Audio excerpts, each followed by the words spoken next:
Metallic flexible tubing, also known as MFlex, can be used for intra-unit wiring in specific situations. According to the National Electrical Code, or NEC, this is acceptable in certain scenarios. Firstly, it provides protection from physical damage.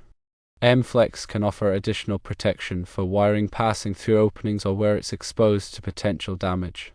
Secondly, NEC Articles 300.7 and 350.14 allow the use of MFlex under certain conditions, such as for short runs between panels and equipment. Metal flexible tubing must be properly grounded to ensure electrical safety. The NEC requires the use of a metallic box or listed grounding device for grounding the tubing.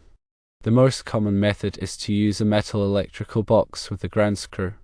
The MFlex is connected to the box using a grounding clamp or lug. There are also listed grounding devices specifically designed for use with MFlex.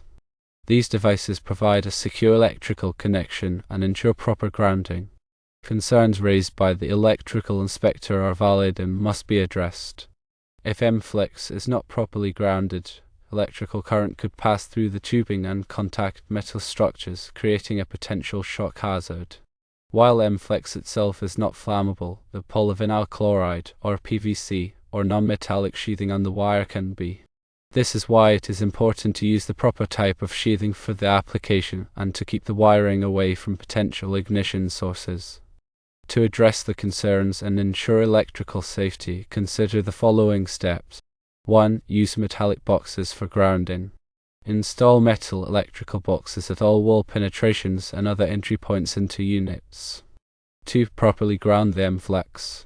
Use a grounding clamp or lug to securely connect the MFlex to the ground screw in the metal box. 3. Secure the MFlex. Use straps or other appropriate methods to securely fasten the MFlex to the structure and prevent movement. 4. Use non-flammable sheathing. Select the proper type of wire sheathing based on the application and potential hazard. 5. Coordinate with the electrical inspector. Engage with the electrical inspector to ensure that the installation meets all applicable codes and regulations.